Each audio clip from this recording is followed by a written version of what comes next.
오스트레일리아. 호주에 여행 다녀오신 분들은 다 아는 이것.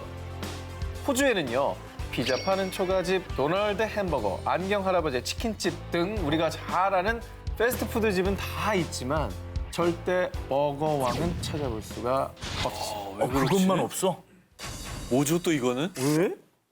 자, 그래서 얼마나 이게 궁금했으면 초록 검색창에다 호주에는 왜 버거왕이 없어요? 라는 글까지 올라와 있다고 하는데요. 대체 왜 정말로 우리가 알고 있는 그 버거왕이 없을까? 그 사연은 아주 기가 막힙니다. 왜? 1971년 잭 코인이란 호주인이 버거왕 1호점을 호주에 오픈하려고 했습니다. 그런데 이미 호주 아들레이드 지역에 버거왕이라는 이름을 쓰는 수제 버거집이 있었던 겁니다. 아, 저게 또 겹쳤네. 결국 잭 코인은요, 자신의 이름을 따 버거왕 대신 배고픈 잭스라는 상호를 사용하게 된 거죠. 약간 폰트나 이런 거 비슷하네, 그죠? 아니 그럼 저기 저 배고픈 잭스 가면은 그 와삐 그거 있습니까? 그건 다 있습니다. 아, 똑같이? 메뉴도 다 있고 그대로 진짜? 모든 게 다 있고 그 구성 그대로 인테리어까지 똑같은데 저 두 줄 이름만 달라요. 호주 서부 도시 퍼스에 배고픈 잭스로 1호점을 연 버거왕. 호주 전역에 무려 400개가 넘는 매장을 보유하며 큰 인기를 끌고 있다고 합니다. 자, 비록 이름 금지 때문에 생긴 일이지만 현재 배고픈 잭스는 호주가 나온 자랑스러운 토착 브랜드다. 뭐 이런 평가까지 받는다고 합니다. 재밌다. 재밌네. 낭만의 도시 로마로 여행을 온 현순. 영화 로마의 휴일 속 오드리 헵번처럼 한 손에 젤라또를 들고 턱엔 수염을 기르고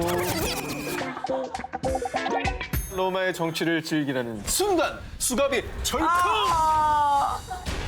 자, 다음날 겨우 풀려난 현순이 다시 여행을 즐깁니다. 자, 이번엔 트레비 분수에서 동전을 던지고 소원을 빌다가 그만 실수로 이것을 빠뜨리고 마는데 자, 그때 갑자기 수갑이 또 철컥! 아, 왜 이렇게 뭘 잘못한 겁니까? 자, 로마에서 절대 하지 말아야 할 것. 자, 함부로 오드리 헵번이 되지 말아요. 영화 로마의 휴일 개봉 이후 로마를 찾은 전 세계 관광객들이 스페인 계단에 앉아서 그렇게 아이스크림을 먹으며 영화 속 헵번처럼 운명의 사랑을 꿈꾸곤 했는데요. 하지만 너무나도 많은 사람들이 먹다가 흘려버린 아이스크림 때문에 계단에 얼룩도 생기고 또 쓰레기가 너무나 늘어나자 결국 로마시는 스페인 계단에서 아이스크림 먹는 것을 전면 금지했습니다. 세상에. 근데 저건 그래서 이해가 가거든요. 근데 트레비 분수는 뭐예요? 뭘 떨어뜨리면 안 되는 거예요? 그것도? 자, 떨어뜨린 물건의 정체, 네. 바로 휴대전화였습니다. 뭐라고? 찍다가? 예, 자, 로마는 분수의 도시라고 불릴 정도로 도시 내 크고 작은 분수들이 아주 많죠. 자, 그 중에서도 트레비 분수는 성스러운 분위기뿐만 아니라 분수에 동전을 던지면 언젠가 로마로 다시 돌아오게 된다는 전설 때문에 관광객의 필수 코스로 꼽히는데요. 자, 문제는 전 세계 관광객들이 이곳에 다 몰려와서 쓰레기를 투척하기도 하고요. 게다가 SNS도 한번 되어보겠다고 분수에서 무려 누드 수영까지 하는 사람들이 생기자 참다 못한 로마시는 작년 여름 소중한 문화재를 지키기 위해 단속을 강화한 겁니다. 자, 그래서 오직 동전을 꺼내서 던지는 것만 가능. 자, 영화에서 아이들과 물장난을 치던 그레고리 팩을 떠올리며 분수에 잠시 손만 담그는 것까지 삑! 금지.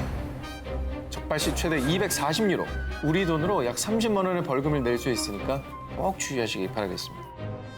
자, 2016년도에 한 한국인 관광객이 실수로 트레비 분수에 휴대전화를 떨어뜨렸다가 휴대전화 떨어뜨린 것도 마음 아픈데 거기다 수백 유로의 벌금을 문 적이 있다고 합니다.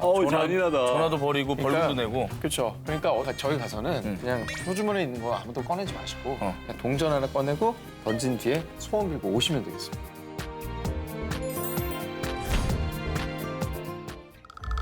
그림만 봤는데 밤에 잠을 못 잤어요. 꿈에 나올까 봐 무서워요.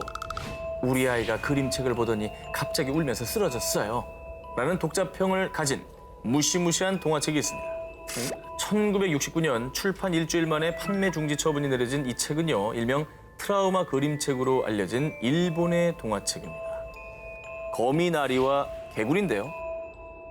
어떻게 보면 그저 그냥 평범한 동화책일 뿐이지만 문제는 이 책의 내용과 작화가 동화책으로 보기엔 너무나 잔인하다는 것이었습니다. 아니 동화책이니까 그래도 어느 정도 순화해서 그렸을 거 아니에요. 자, 그게 어느 정도였냐면 사냥꾼 거미에게 잡아먹힌 개구리가 거미의 심장을 씹어먹는다고 협박을 한다든지 아내를 때리라고 강요한다든지 하는 잔인한 묘사가 계속되는데요. 그림이 좀 그로테스크하네요. 당시 이 책을 읽던 어린이가 너무나 무서워서 경련과 구토를 일으키며 쓰러지는 일까지 벌어졌다고 합니다. 결국 이 책은 발매된 지 고작 일주일 만에 판매가 강제 중단됐고요. 재고는 전부 회수되기에 이릅니다. 하지만 더 놀라운 사실은 이 책의 저자인 마스타니 미요코 작가가 세계적인 아동문학상인 국제 안데르센 상까지 수상한 일본의 국민 동화 작가라는 것이죠. 아니 그 정도라면은 명성도 있고 유명한데 굳이 왜 저런 거 썼죠? 사실요, 이 작품은 아프리카 민속 문화를 취재하던 마스타니 작가가 아프리카의 민화를 번역한 뒤 강렬한 색채의 작화를 더해서 완성한 아동용 동화책인데요. 일부 평론가들 사이에서는 거칠고 야성적인 색감과 묘사가 가히 걸작이라 부를 만하다라고 평가를 또 하고 있다고 합니다. 꿈 많은 학창 시절 누구나 금기에 대한 추억 하나쯤은 가지고 있게 마련이죠. 우리 기자님들도 뭐 중고등학생 때 금지에 대한 추억담 하나씩 있으시죠? 아이 그럼요. 두발, 옷, 교복. 교복 많죠. 너무 컬러풀한 패딩은 못 입겠었어요. 맞아. 그 시절의 남학생들은 무조건 스포츠형 머리, 여학생들은 귀 밑 3cm처럼 두발 규제가 엄격했었죠. 그런데 2017년 일본에서는 이 헤어스타일 때문에 금지 규정까지 생겨났다고 합니다. 뭘까요? 염색이겠죠, 뭐 염색. 저도 비슷해요. 약간 그 왜 까맣게 태워가지고 왜 희게 얼굴 칠하는 그런 갸루, 갸루샹, 갸루샹, 갸루냐, 염색이냐? 틀렸습니다. 둘 다 아니에요? 자, 그 정도면은 황당하지까지는 않을 거예요. 이거 너무 황당해요. 아니 뭐지? 자, 2017년 8월 일본 도쿄의 한 중학교에서 여학생들에게 황당한 금지령을 내립니다. 바로 포니테일 머리 묶기 금지예요. 네? 저 머리, 우리 수지 머리요. 아니 왜요? 저게 왜 안 되는 거죠? 저안 돼요. 귀엽구만. 아니 공부하거나 운동할 때 네. 불편해서 묶는 거잖아요. 다음에요. 아 왜 나한테 화를 내? 내가 묶었어? 순간 빙의가 됐습니다. 그 교장선생님한테. 이 어이없는 금지령이 외부에 알려진 건 SNS를 통해서였습니다. 한 짹짹이 이용자가 우리 중학교에 포니테일을 금지하는 규칙이 시행됐다라는 글을 적으면서 이 논란이 시작이 됐는데요. 당시 이 글은 무려 24,000번 이상 공유가 되면서 큰 화제가 됐습니다. 자, 그런데 말입니다. 금지 사유도 황당무계합니다. 포니테일 머리를 하면 목덜미가 드러나기 때문에 남학생들을 시각적으로 자극할 수 있다는 이유였습니다.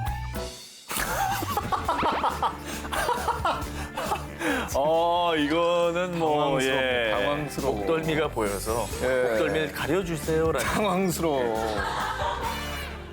2013년 일부 젊은 교사들이 여학생들의 포니테일 머리를 금지해야 한다는 다소 황당한 의견을 내놨고요. 일본의 학부모 협회에서 별다른 이견 없이 포니테일 금지령을 허가, 결국 실현에 이르게 된 겁니다. 이후에 이 이상한 금지령이 일본 전역에 알리자 네티즌들은 내가 졸업한 학교도 포니테일 금지였어요. 난 모든 학교가 포니테일 금지인 줄 알았어요. 하면서 포니테일 금지령 논란은 점점 커져만 갔습니다. 결국 일본의 온라인 매체 N일간지에서 해당 중학교의 사실 확인을 문의했고요. 교칙에 명시되진 않았지만 포니테일을 금지하는 규칙이 암암리에 있는 것은 사실이다라는 것이 드러났습니다. 자, 이렇게 되자 이를 계기로 속옷 색깔 제한, 프릴 달린 속옷 금지, 양말 접어 신기 혹은 반대로 양말 접어 신지 않기 등 도대체 이게 왜 금지인 거야 하는 황당무계한 규칙들이 속속 드러나기 시작을 했고요. 일본 교육계에서는 이런 불필요한 규칙을 만드는 것을 금지해야 한다라는 지적이 나오고 있다고 합니다. 그러니까 아직 다 해결된 것도 아니고 지금 논의 중인 것이죠. 이걸 왜 논의하고 있어? 자, 한편 영국에 이 규칙 때문에 대반란을 일으킨 학생들이 또 있습니다. 반바지 입고서 회사에 가도 깔끔하기만 하면 괜찮을 텐데 여름 교복이 반바지라면 깔끔하고 시원해 괜찮을 텐데 푹푹 찌는 여름날 긴 바지 교복을 입고 등교하거나 출근하는 사람들에게 아, 이게 바로 내 얘기구나 싶은 이 노래. 그런데 이런 심정에는 국경이 없나 보다 싶은 사건이 하나 발생했습니다. 2017년 6월 영국 잉글랜드 남서부 엑시터시의 한 중학교입니다. 30여 명의 남학생이 이것을 입고 등교에 화제가 됐습니다. 치마 반바지인가요? 자, 보신 것처럼 남학생들이 치마를 입고 학교에 간 겁니다. 이 소년들이 치마를 입게 된 사연은 이렇습니다. 여름날, 날씨가 갑자기 더워지자 학교 측에 반바지를 입고 등교하게 해주세요라고 요청을 했는데 반바지는 교복에 포함되어 있지 않다라는 이유로 반바지 착용을 허락하지 않았다고 합니다. 그러자 이 남학생들은 교복 치마로 응수한 것이죠. 왜냐면 치마를 입지 마라라는 건 없거든요. 치마는 여자 교복이 있었겠죠. 치마는 포함돼 있잖아. 그렇죠. 교복의 규정 안에 치마가 있기 때문에 그렇죠. 그냥 이거 입은 거예요. 말 되네요. 그렇죠. 자, 소년들은 이 작은 반란을 위해서 같은 반 여자친구나 여동생에게 교복 치마를 빌려 입었는데요. 여기서 귀여운 사실은 몇몇 소년들이 치마를 입기 위해서 다리털까지 밀었다는 것이죠. 보기 안 좋으니까요. 징그럽잖아요. 네. 싹싹 밀었어요. 아 진짜? 시위에 참여한 학생은 어른들이 남녀 평등을 얘기하는데 교복도 마찬가지여야 된다고 생각해요 라고 말하면서 치마 등교의 정당성을 밝혔습니다. 이후에 이 귀여운 시위가 국내외에서 큰 파문을 일으키자 결국 학교 측은 이틀 만에 항복을 선언했고요. 점점 더워지는 여름 날씨에 맞춰서 내년부터 반바지도 교복에 포함합니다 라는 방침을 발표했습니다. 덴마크의 한 주민센터. 딸을 출산한 석주 닐센. 우리 딸아이의 이름 명왕성처럼 반짝이라고 플루토로 등록해주세요.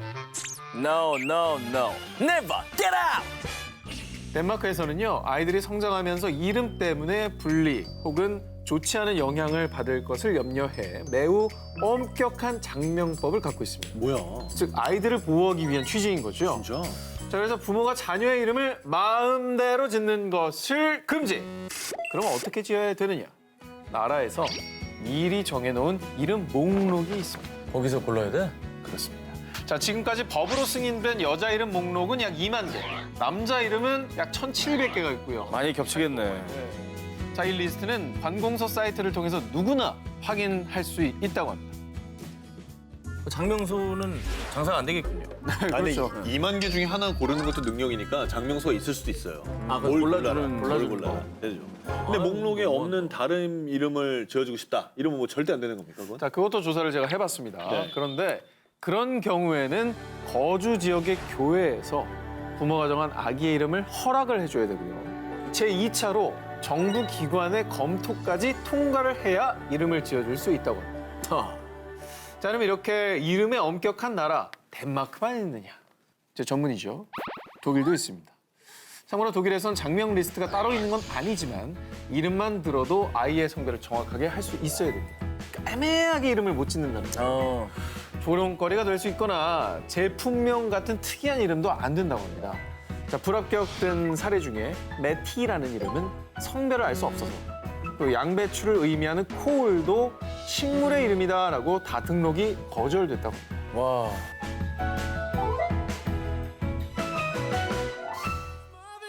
짙은 푸른빛의 바다, 한 폭의 그림 같은 풍광은 물론 다양한 수중 액티비티까지 휴양에 필요한 모든 것을 갖춘 이곳, 바로 핀란드 헬싱키 발트해 작은 섬 S 아일랜드입니다. 올 여름부터 정식 오픈을 앞두고 있어서 그야말로 아는 사람만 아는 숨겨진 휴양지, 비밀의 지상낙원이라고 할 수 있는데요. 올 여름 이 아름다운 천국에서 허니문을 보내야겠다라는 생각이라면 그 생각 잠시 접어두시기 바랍니다. 왜냐하면 이곳은 남편 출입 금지, 남친 출입 금지, 심지어 남자 사람 친구도 출입 금지인 금남의 휴양지이기 때문이죠. 진짜? 거짓말하니까 되게 궁금하다. 이 S아일랜드는 여성들이 진정한 휴식을 취하는 곳이기 때문에 남성들은 출입할 수 없다고 합니다. 이 금남의 섬을 기획한 사람은 미국의 유력 여성 CEO 크리스티나 로스. 그녀는 주변에 멋진 남자가 있으면 이 여자들은 어쩔 수 없이 립스틱을 바르게 되잖아요? 라고 말하면서 휴가 시즌마다 주변의 남자들을 신경 쓰느라 온전한 휴식을 즐길 수 없었던 것이 이 금남의 휴양지를 만들게 된 이유라고 밝혔다고 합니다. 자, 그럼 여성 시청자분들을 위해서 이 S 아일랜드에 대해서 살짝 풀어드리면요. 먼저 34,000제곱미터, 우와. 무려 축구장 4.5개 크기의 섬에 딱 10개의 객실만 갖추고 있습니다. 모던하고 아늑한 분위기의 숙소 인테리어부터 요가와 명상 수업, 맞춤형 스파 트리트먼트, 전통 핀란드식 사우나 프로그램까지 갖췄고요. 나는 좀 더 활동적인 체험을 해보고 싶다 하시는 분들을 위해서 바닥 카약과 웨이크보드도 즐길 수 있다고 하는데요. 이곳에서 7일간 숙박하는 데 드는 비용은 최소 3,500달러, 우리 돈 380만 원 정도라고 합니다. 자, 그러면 S아일랜드를 이용하려면 어떻게 해야 하느냐? 올해 7월부터 홈페이지를 통해 정식 이용 예약을 받을 예정인데요. 물론 여자만 이용할 수 있기 때문에 화상통화로 면접을 봐야 된다고 합니다. 와. 금남의 구역에서 오롯이 나만의 힐링을 누리고 싶다면 빨리 서두르시기 바랍니다. 일본 지바현의 이치카와시. 주택가 한가운데 음침한 기운을 뿜어내는 숲이 하나 있습니다. 그냥 평범한데요? 옆에 사람도 있고. 자전거 저렇게 많이 대주는데 오토바이랑. 공원도 휴식지도 아닌 일본인들 사이에서는 저주받은 숲. 들어가면 절대 나올 수 없는 숲이라는 무시무시한 별명을 갖고 있는 곳입니다. 이 숲의 이름, 야와타노 야부시라즈. 역시 출구를 모른다. 길을 잃었다라는 뜻입니다. 가로 세로 크기가 약 18m. 전체 면적이 아주 작은 숲입니다. 엄청 작은. 그러게. 그렇다면 대체 왜 이곳은 접근할 수 없는 금기의 숲이 된 걸까요? 아니 뭐 쓱 내다보면 끝까지 다 보이겠구만. 왜 안 되는 거죠? 먼저 숲의 입구를 살펴보면 도대체 누구를 모시는지조차 알 수 없는 작은 사당이 있습니다. 공식적으로는 야부시라즈 신사의 사유지이기 때문에 일반인의 출입이 금지되어 있다고 알려져 있습니다만 사실 이 숲의 정체를 아는 주민들은 그 누구도 이 말을 믿지 않는다고 합니다. 400여 년 전 에도 시대 때부터 어떤 이유에서인지 출입이 금지되어 왔기 때문입니다. 지금도 여전히 에도 시대에 세워진 커다란 출입 금지 비석이 숲의 입구를 지키고 있습니다. 뭐죠? 그런데 원래 또 하지 말아라, 가지 마라 하면은 더 하고 싶어지는 게 인간의 심리죠. 그러니까요. 예. 그래서 일본의 너튜버들이 실제로 이곳에 몰래 잠입한 적이 있다고 합니다. 당시 영상이 있어서 혼자 보다가 울었습니다. 저 오열했어요.